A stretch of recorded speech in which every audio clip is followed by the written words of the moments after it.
Somos Lore y Diana y estamos aquí para conversar, analizar, debatir en Debate y Café. El mundo está polarizado, hay mucha desinformación, desigualdad y violencia, pero aún hay esperanza.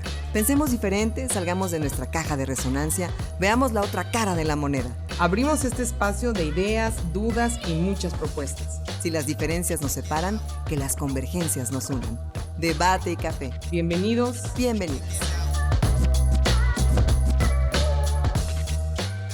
Estamos listes para iniciar este podcast, Debate y Café. Ya saben que estamos felices de la vida haciendo este proyecto y este producto con todo el cariño del mundo, haciendo diálogo, poniendo en la mesa temas que de repente son medio complicados, medio tenebrosos, pero la idea es que los platiquemos y que los discutamos y que escuchemos diferentes puntos de vista. Lore Jiménez, su servidora Diana González, estamos con diferentes especialistas en múltiples temas. Gracias como siempre a mi querida Iris, Mariana González, Ramsés y Foro 81 que hacen posible justamente la producción, la difusión y la transmisión de este proyecto Debate y Café. Y como ya vieron ustedes a cuadro, pues no estoy solita, ya nos conocen, yo me quedé como chahuistle con Fer Lazo y Corazones Mágicos y la verdad es que me da mucho gusto saludarte. Fer, ¿cómo estás? Bienvenida. Bien, Diana, muchísimas gracias por la invitación, muchas gracias también a Lore Jiménez y por pensar en este tema. Nosotros estamos encantados de que te hayas quedado como chahuistle y queremos que te quedes más quedada todavía, más pegada. Fíjate que este es uno de los temas y por eso hice esa introducción acerca de, pues que a veces nos da como cosita y desde que yo te conozco, la verdad es que nunca va a ser fácil hablar de los temas de los delitos sexuales en contra de niños, niñas y adolescentes. Creo que eso nunca va a pasar, a menos que tú me digas lo contrario. Pero lo que sí va a pasar y lo que queremos que pase es que se discuta, que se hable, que se ponga en la mesa y que quitemos de una vez por todas esos tabúes y ese caldo de cultivo que permite que los delitos se sigan gestando. Entonces, tú eres una especialista, eres una apasionada del trabajo social, has tomado esta causa como tuya y a través de Corazones Mágicos han apoyado a muchos niños, niñas y adolescentes y a sus familias a salir avante de manera legal y psicológica después de un delito de abuso sexual. Claro, Diana. Sí, la verdad es que es un tema importantísimo y como dices, hay muchísima resistencia para hablar de este tema en la sociedad, en las escuelas, en todas las instituciones sociales, educativas, etcétera. Y sin embargo, hay que recordar que la información es poder. Entonces, tenemos que estar mucho mejor informados para poder prevenir, que hay que recordar que la gran mayoría de la violencia sexual infantil se puede prevenir. Pero necesitamos darles a los niños esas herramientas y desarrollar habilidades en ellos para que sepan detectar situaciones de riesgo y puedan frenar un alto, pedir ayuda cuando empiezan a sentir que alguien los puede tocar, ¿no? O alguien quiere invadir su cuerpo. Hay unos números escalofriantes. Fer y yo tuvimos la oportunidad de platicar muy temprano este año con Josefina Vázquez Mota. Ella sacó un libro, Senadora de la República, presidenta de la Comisión de los Derechos de los Niños, Niñas y Adolescentes en el Senado, y ella sacó un libro que se llama Las Rotas. A nivel estatal, la verdad es que también los números pues son desgarradores. Desgraciadamente es un grupo poblacional que es muy complicado que se llegue a una denuncia, entonces pues son estimados. Claro, son de los delitos que tienen más cifra negra, ¿no? O sea, son de los delitos menos denunciados. Si a ti te roban un coche, pues vas y pones la denuncia a fuerza, ¿no? O sea, esos son delitos que casi no tienen pues cifras negras, ¿no? En el caso de la violencia sexual infantil, pues hay muchísima, más o menos se estima, de acuerdo a un informe que hubo sobre violencia sexual en México, que el 2% de los niños que sufren algún tipo de violencia sexual la denuncian. Entonces es bajísimo. ¿Qué porcentaje? El 2%. Eso es lo que se estima en este informe de violencia sexual en México. El 2%. Hay que recordar que más o menos se estima que una mujer adulta, por cada 10 mujeres adultas que sufren violación, una es la que denuncia. O sea, estamos hablando del 10%. En el caso de los niños es del 2%, porque evidentemente niños, niñas y adolescentes dependen de un adulto, sobre todo las niñas y los niños dependen de un adulto para ir a denunciar. Entonces, tenemos que recordar que una forma de prevenir también, porque este es otro nivel de prevención, ¿no? Pero es denunciando y señalando al agresor sexual. El agresor sexual de menores no actúa de manera aislada, no agrede nada más a un niño, van a agredir a muchos niños, y por eso es importante señalarlos y advertir, ¿no? Poner en alerta al resto de las personas que están cerca de él para que no siga cometiendo abusos. Querida Fer Lazo, amigos que nos siguen, amigas, yo sé que de repente nos da un poco como de escalofrío y como de estupor o escozor el saber qué es un delito sexual que se comete en contra de niños, niñas y adolescentes. Hay varios delitos. Claro. ¿Podemos ponerle nombre a cada uno de esos delitos? Claro que sí, Diana. Mira, nosotros de entrada manejamos el término de violencia sexual infantil porque hay muchas definiciones desde el ámbito, por un lado el ámbito penal, ¿no?, que está tipificado en el Código Penal de los estados o a nivel federal, y por otro lado hay conceptos en el ámbito de la salud.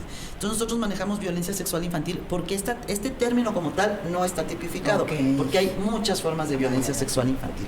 Entonces en el Código Penal de Querétaro, por ejemplo, encontramos lo que es abuso sexual, que el abuso sexual tiene que ver con los tocamientos, cuando un adulto o un adolescente realiza tocamientos contra un niño, una niña o un adolescente, ¿no? Tenemos también el delito de violación equiparada, que es cuando hay una introducción vía anal o vaginal de dedos, objetos, miembro masculino, etcétera, etcétera, ¿no? También cuando hay contacto bucogenital, ¿no? Se le llama violación equiparada. Tenemos también el estupro, que es cuando los adolescentes tienen relaciones sexuales con un adulto.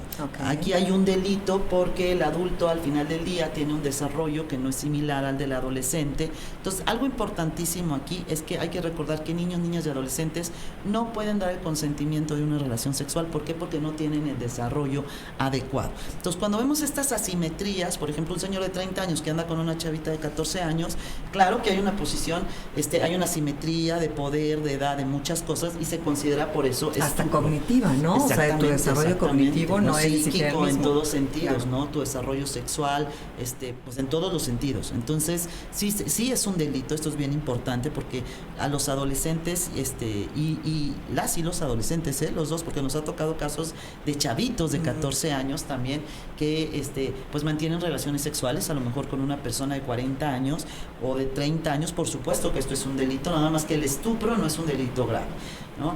En Querétaro también tenemos temas de acoso sexual, ¿no? De exposición a pornografía, etcétera, etcétera. Pero aquí lo importante también, creo que hay otras formas de violencia sexual que no constituyen delito y que es importante ponerles atención y darle atención necesaria a nuestros niños, ¿no? Como pueden ser, por ejemplo, las prácticas abusivas sexuales. Que son prácticas, son comportamientos sexuales que se ejercen entre niños menores de 12 años, pero que hay una dinámica entre sometedor y sometido. O sea, un niño que somete a otro niño o niña, para hacer comportamientos que tienen que ver con la sexualidad adulta, ¿no? Con este niño. Claro que en la gran mayoría de los casos las prácticas abusivas sexuales no generan el daño que genera otras formas de violencia sexual infantil intencional, como puede ser el abuso sexual o puede ser, por ejemplo, la explotación sexual infantil de niños, por ejemplo, etcétera, etcétera, pero sí puede causar un daño, ¿no? Y también tenemos otras formas de violencia sexual que pueden ser por omisión, que no hay una intención de causar daño, pero que sí pueden generar daño, ¿no? Como puede ser el niño que ve cómo sus papás tienen relaciones sexuales, ¿no? Bueno, un niño de 5 años no está preparado para ver lo que es una relación sexual. Claro. Y aquí no hay una intención de causarle daño al niño, ¿no? Realmente pero sí hay una consecuencia, claro. Hay un descuido, ¿no? Entonces también, pues, en este ejemplo, por ejemplo, muchas veces pues no constituye delito, pero que es importante buscar atención profesional y revisar si nuestro hijo o nuestra hija, ¿no?, tiene algún daño y poderlo atender. Pero hace rato, al inicio de esta charla, tú decías que es una serie de delitos, un grupo de delitos que se pueden prevenir, que se puede aprender a prevenir. Mucha gente se vuelve el extremo, ¿no? Como muy paranoica y casi que no salgas, no veas, sí, nada. No. Pero pues no puedes poner a los niños y a las niñas y a los adolescentes en una vitrina forever. O sea, a fin de cuentas, podemos poner sobre la mesa una estrategia pensada, consciente y que funcione para que los niños puedan defenderse de estos predadores sexuales que muchas veces están en el círculo primario de la niña o el niño o el adolescente. Entonces, ¿cómo podemos aprender así que el ABC. digamos, básico para poner ese aprendizaje y que se puedan defender? Fíjate, Diana, esto que dices es bien importante porque efectivamente hay que recordar que el 90% de los agresores sexuales son familiares o personas conocidas por los niños y los niños tienen un vínculo afectivo con ellos. Entonces, este discurso de cuídate de los extraños, porque sí enseñamos muy bien a los niños a cuidarse de los extraños y los niños identifican perfectamente bien al borrachito, al marihuano, en la colonia, ¿no? Y se pasan del otro lado, sí se saben cuidar de los extraños, ¿no? Pero hay que recordar que el problema es que todo lo que es violencia hacia niñas y niños la gran mayoría de estos hechos provienen de las personas que están cerca de ellos. Entonces, sí hay como... Ahí te voy a interrumpir porque, bueno, yo soy la aprendiz, o sea, yo aprendo de fe y de Alicia y todo, pero ahí hay algo que me llama muchísimo la atención y es el hecho de que para que se geste este ambiente propicio para que el perpetrador cometa el acto de delito, hay un vínculo de confianza, porque no es como cuando vas una mujer, ¿no? Que vamos cruzando abajo de un puente y de repente llega un tipo y te viola, ¿no? O sea, te viola in situ, digamos. Esto requiere de una seducción psicológica y física y emocional, porque es en secreto. Sí, en la gran mayoría de los casos. Okay. O sea, aquí, esto, fíjate, es bien importante también porque este es un gran mito de la violencia sexual infantil, ¿no? Pensar que el caso, por ejemplo, de las niñas de las botitas rojas, ¿no? Que esos son los casos de violencia sexual infantil que hay, ¿no? La realidad es que en la gran mayoría de los casos suceden adentro de las casas y hay un proceso de seducción, como bien dices, de parte del agresor sexual, ¿no? Por eso es sumamente común que los niños, por ejemplo, que sufren violencia sexual, pues tengan una ambivalencia a su agresor sexual. Porque por un lado lo quieren, porque los ha procurado, les ha dicho que lo quieren, para el niño le han demostrado que lo quieren, ¿no? A lo mejor pasando tiempo con ellos, jugando, divirtiéndoselos, llevándoselos al cine, prestándoles su PlayStation, ¿no? Etcétera. Pero por otro lado los agrede, platican, claro. ¿no? Entonces, también por otro lado no les gusta lo que les hace este agresor sexual. Y justamente esa es una de las características por las cuales los niños se tardan tanto tiempo en denunciar. Porque parte de la estrategia de estos depredadores sexuales, como dices, y de las depredadoras sexuales, sí, porque también hay mujeres depredadoras sexuales, es justamente crear este vínculo con el niño y entramparlo para poder abusar de él y que el niño no pueda escapar ni de los abusos y por supuesto que no lo revele, porque lo que quiere es permanecer en la clandestinidad. Y hay un chantaje también. Hay chantaje, hay manipulación, hay soborno, estos son los mecanismos de coerción que utiliza el agresor sexual. Y poco a poco también estos mecanismos de coerción van incrementando como la intensidad hasta llegar incluso a amenazas o a sometimiento, a golpes, incluso a secuestro o aislamiento con tal de que los niños no lo revelen, ¿no? Y yo te interrumpí justamente en este punto porque ibas a decir como el ABC para aprender a defender es aprender la prevención, pero quise subrayarlo porque de alguna manera pues la gente cuando no tenemos el conocimiento ni la información decimos, ay, pues ¿por qué se deja? Ay, ¿por qué lo dejaron ahí? Ay, ¿por qué? Y hay toda una información alrededor que impide que eso suceda, que te puedas defender, ¿no? Entonces, ¿qué es lo que tienen que aprender los papás, los maestros? Algo bien importante es que tenemos que fomentar una comunicación asertiva con nuestros niños, ¿no? Porque todos los papás, no va a haber un papá que te diga yo no tengo una buena comunicación con mis hijos, pero realmente tenemos que ser muy críticos, ¿no? Y saber si estamos regañando a nuestros hijos, porque, por ejemplo, empezamos con el tema de las emociones, pero si nosotros no les enseñamos desde chiquitos a cómo pueden distinguir, cómo perciben las emociones, pues difícilmente el niño va a poder distinguir si tiene miedo, si tiene enojo, si tiene tristeza. Un niño puede llorar, pero no siempre va a llorar por tristeza. Puede llorar por frustración, por ira, por muchas cosas. Entonces necesitamos aprender a manejar este tema de las emociones con nuestros niños. ¿Por qué? Porque tenemos un sensor en el cuerpo, ¿no? Que siempre nos está advirtiendo. Yo creo que todos si hacemos memoria, de chiquitos alguna vez hubo alguien cercano que nos dio un abrazo que no nos gustó, que nos vio de una mirada que no nos gustó. Y eso, bueno, las mujeres adultas, de verdad que vamos caminando en la calle, a lo mejor no vemos a nadie, pero de repente sentimos algo, volteamos y alguien nos miró de manera, pues, Oye, pero eso es bien interesante. Intrusiva, etcétera. Eso es instintivo, te lo enseñan. Eso porque es instintivo. El cuerpo te avisa que algo no está bien. O sea, aunque estés chiquito, creo yo. ¿No? Estamos conscientes, estamos despiertos, estamos presentes para detectar eso y hacerle caso y que alguien adulto nos haga caso. O sea, eso lo traemos desde... Lo traemos desde chiquitos. Okay. Es más, nosotros nos fijamos... Es nuestra parte instintiva. Sí, animal. Fíjate, desde bebés. O sea, si el bebé tiene hambre, pega unos chillidos y unos berridos, ¿no? Si el bebé tiene frío, ¿no? Ya estás adivinando si es que quiere que lo arrulles, que lo tapes, que le des de comer, que le cambies el pañal, pero llora y llora con todas las ganas.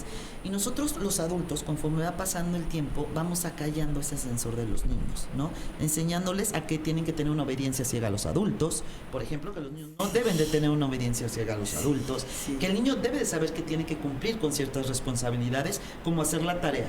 A ver, si el niño está en casa del vecino, del abuelito, del tío, del primo, tiene que hacer su tarea, ¿sí? Esa es una responsabilidad. Pero si el tío lo quiere tocar, el niño no tiene por qué obedecer a ese adulto, ¿no? Entonces es importante enseñarles estas emociones ya y enseñarles a que cuando sienten esta incomodidad tienen derecho a decir que no y pedir ayuda, ¿no?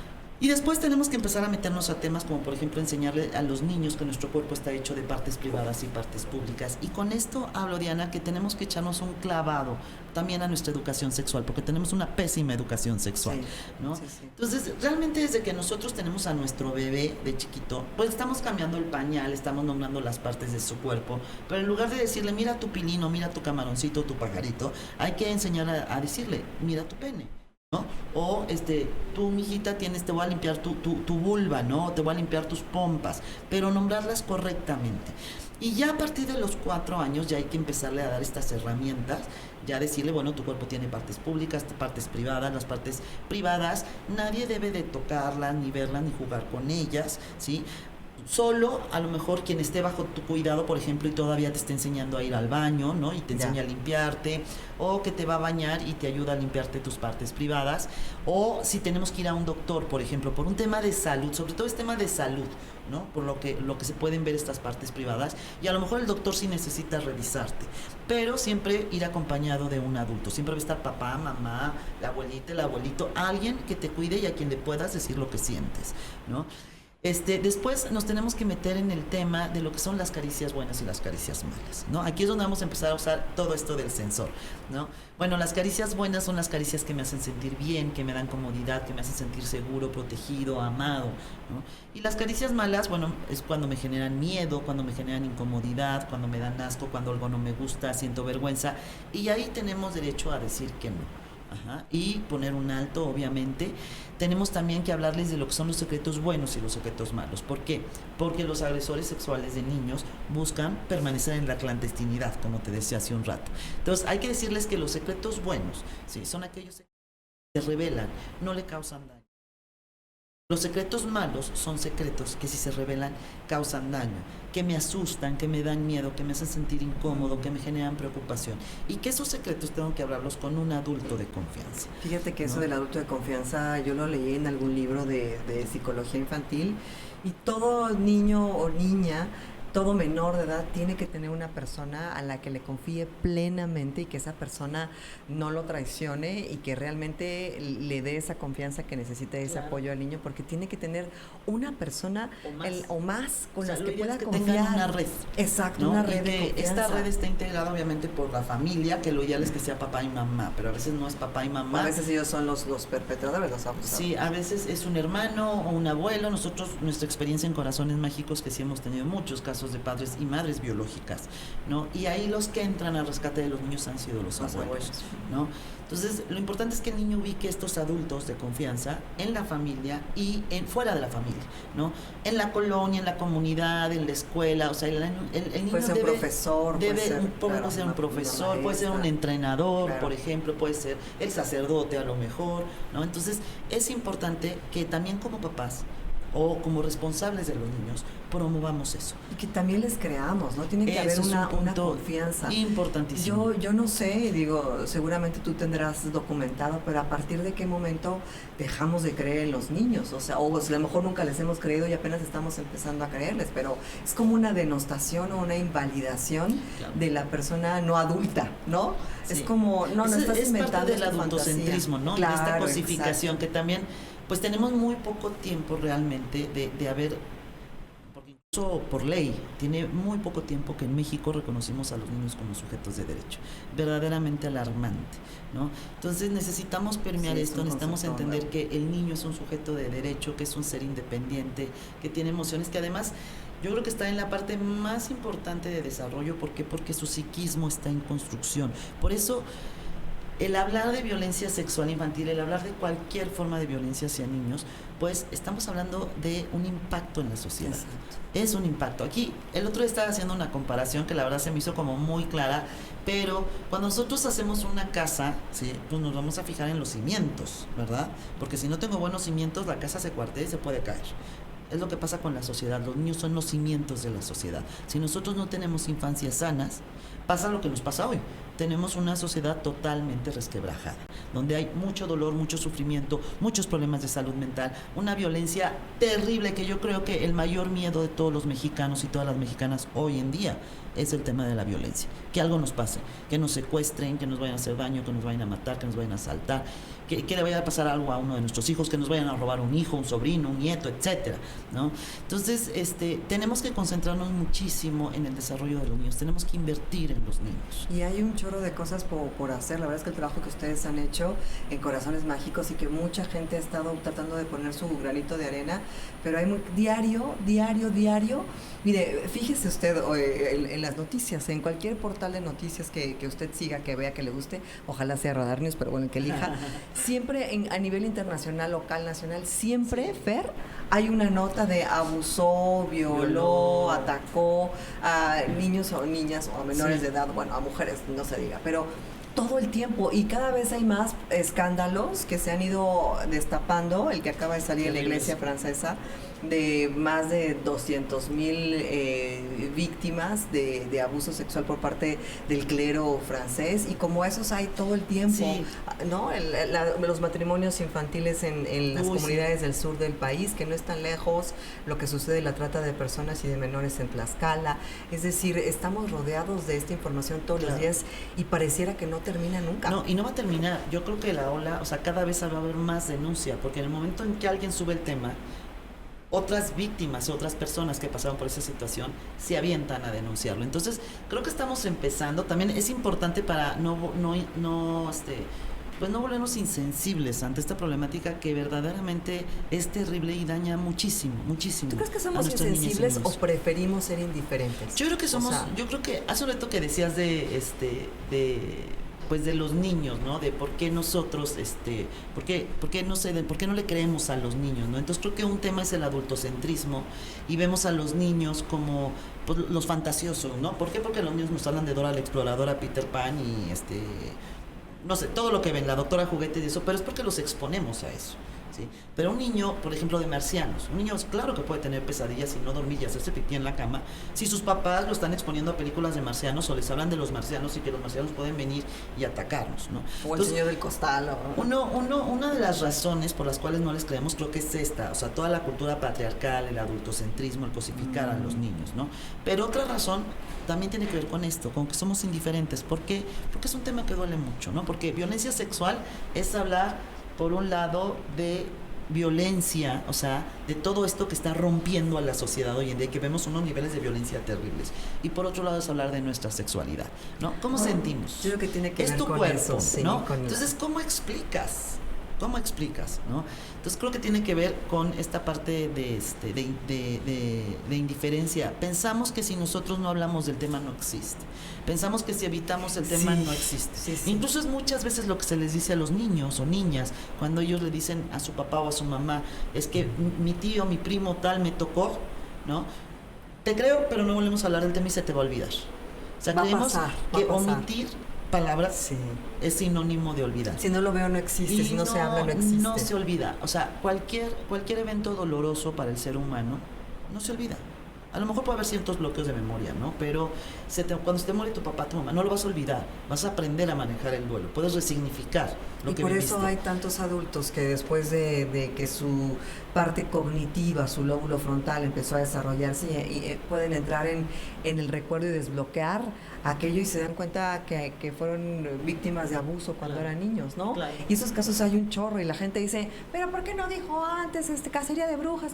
Porque un sistema de defensa también es bloquear. Y porque además hay que recordar aquí que aparte de la agresión sexual que existe, o sea, hacia el cuerpo, ¿no? Y hacia las partes privadas de nuestro cuerpo, hay un tema de traición, porque la gran mayoría son personas que tienen un vínculo afectivo con el niño, ¿no? Entonces, imagínense lo que siente un niño que ha sido abusado sexualmente por su padre o por su abuelo. Ese señor al que quiere su papá o quiere su mamá y quieren todos sus tíos y ve que la comida de los domingos que es en casa del abuelo gira en torno a él, ¿no? Sí. Entonces, no es fácil para el niño enfrentarlo, no es fácil hablar de algo tan doloroso, ¿no? Entonces, creo que tenemos que... Lo principal es informarnos. Creo que la información nos puede dar una base y nos puede dar poder, ¿no?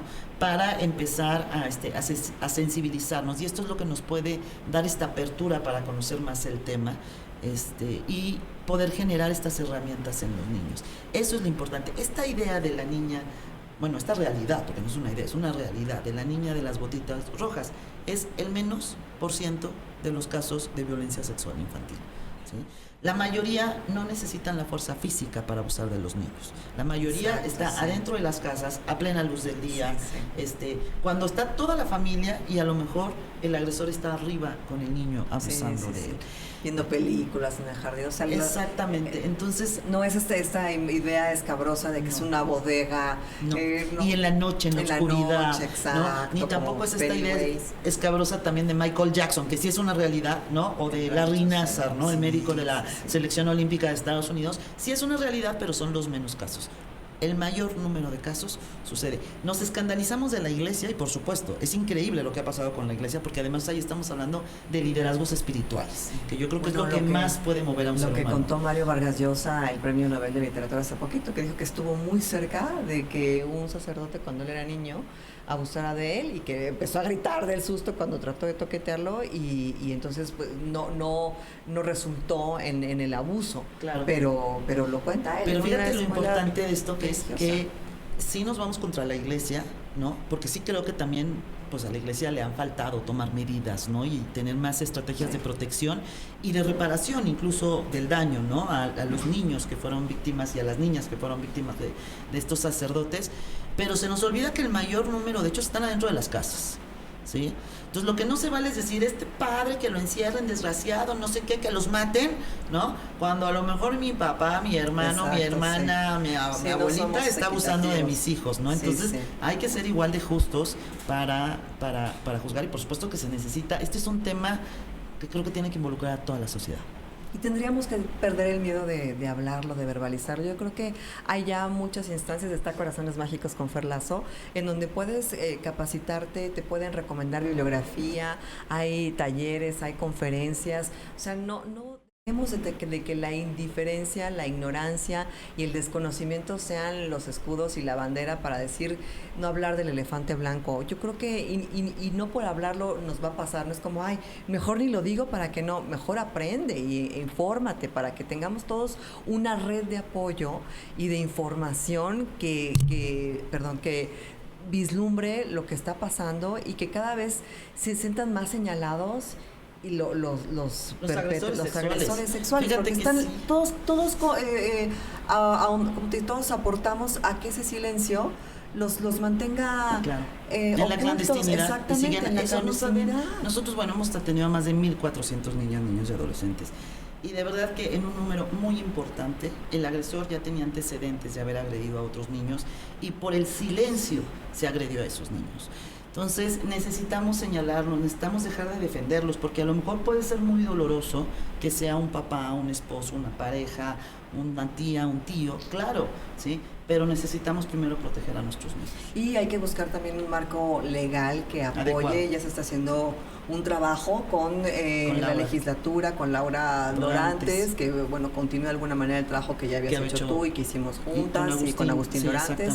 Y la idea es que se sumen más instancias, el procurador, el niño, niña, Manuel Hernández. En que podamos, en que esta administración saquemos muchas cosas, entre ellas nuestro padrón de agresores.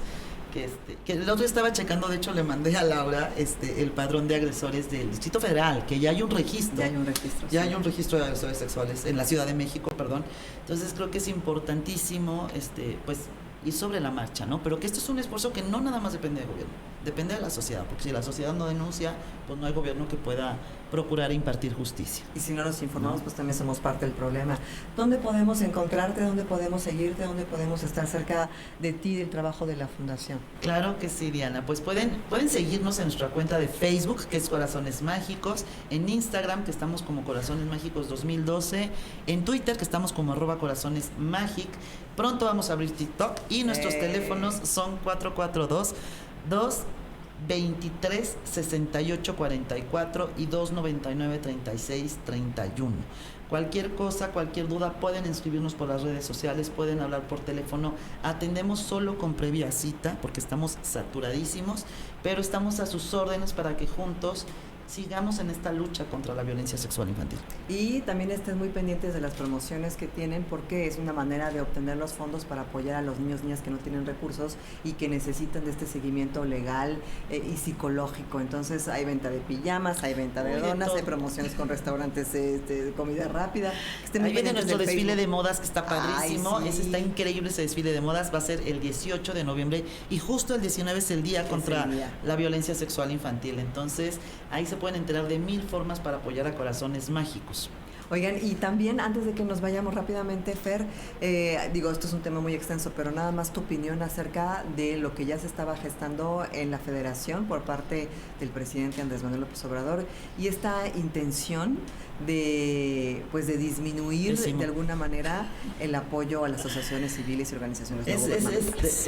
De verdad que me encantaría que el presidente destinara un tiempo mínimo de su agenda para conocer el trabajo que hacemos muchísimas organizaciones de la sociedad civil, porque entiendo y yo creo que la persona que quiera hacer un fraude va a buscar cualquier figura jurídica para hacerlo, pero hay empresas, hay iglesias, hay escuelas, hay de todo. Pues ahí están, ¿no?, los Pandora Papers. Exactamente, ¿no? Y creo que en contra de esas pocas organizaciones que han hecho esto, habemos miles en México que trabajamos en favor de muchísimos grupos vulnerables y que además el gobierno no tiene, ningún gobierno del mundo tiene la capacidad de atender problemáticas tan específicas como lo hacemos la sociedad civil. Y la sociedad civil permanecemos en el tiempo, brincamos las administraciones. Es interesantísimo. El Banco Interamericano de Derechos, el Banco Interamericano, el Banco de Desarrollo, el BID, Banco Interamericano de Desarrollo, perdón, fíjate, dice qué importante, que la diferencia entre los países desarrollados y los países no desarrollados es la fuerza de la sociedad civil. Y estoy totalmente de acuerdo. En México necesitamos más sociedad civil. Entonces, que haya un gobierno que esté, minimizando, desestimando toda la labor que se organiza desde la sociedad, quitando credibilidad, es verdaderamente grave, porque los grandes logros sociales, la democracia es un logro de la sociedad civil, el voto de las mujeres es un logro de la sociedad civil, y si nos vamos a revisar por años, la sociedad es la que ha logrado estos grandes cambios. Sí, cuando no ha estado el gobierno, ha estado la sociedad, ¿no? Exactamente. Entonces, es más, en México necesitamos más sociedad como en Estados Unidos. O sea, los países del primer mundo pesa la sociedad y los gobiernos son administradores de esa sociedad. Y que ya lo habíamos estado haciendo durante ya estos últimos años. Sí, vamos avanzando y sí nos hemos topado un poco con esta posición, ¿no? Y creo que el gobierno federal, dentro de todas las grandes responsabilidades que tiene la de involucrarse con las organizaciones y fomentar, ¿no?, el trabajo de la sociedad civil, ¿no?, para fortalecerlo. Eso es lo que necesitamos. Y que esperemos que para cuando salga este podcast ya estemos muy contentas y celebrando. Hoy era la discusión, no sé si ya terminó, pero fue la discusión esta semana, esto hasta hoy presentaban el dictamen en la comisión. Esperemos que no, hemos hecho ahí trabajo las organizaciones, ¿no?, para que no se realice. Y de hecho, fíjate, la diputada Betty Marmolejo acaba de presentar la ley de fomento a las organizaciones de la sociedad civil en Querétaro, ¿no? Entonces, presidenta de la mesa directiva de la 60 legislatura. Sí, tenemos que ser muy, muy cuidadosos y que los grandes pasos que hemos dado no se retrocedan. Muchas gracias, Ferlazo. No, gracias a ti, Diana, de verdad, siempre un gustazo platicar contigo y gracias por todo tu apoyo y por estar en esta lucha. No, ya nos subimos, no nos bajamos del barco. Un beso muy grande, mi querida Lori Jiménez, que tendrá que estar para el volumen 2. Venía en carretera, ya no pudo llegar a la conexión, pero te queremos, mi Lore, preciosísima, y seguramente habrá un volumen 2, 3, 4 con Fer, porque hay mucho que platicar con ella. Visiten también los sitios que dijo Fer en Corazones Mágicos en las redes sociales, Facebook, Instagram, que son los que más usan, ¿no? Yo soy Diana González, estoy como Yo Soy Diana González en Instagram. Busquen a Lore Jiménez, Lorejisa también en Instagram, Foro 81, Mariana González, a mi querida Iris y Ramsés aquí en la trinchera en los controles. Esto fue Debate y Café, muchas gracias y hasta la próxima.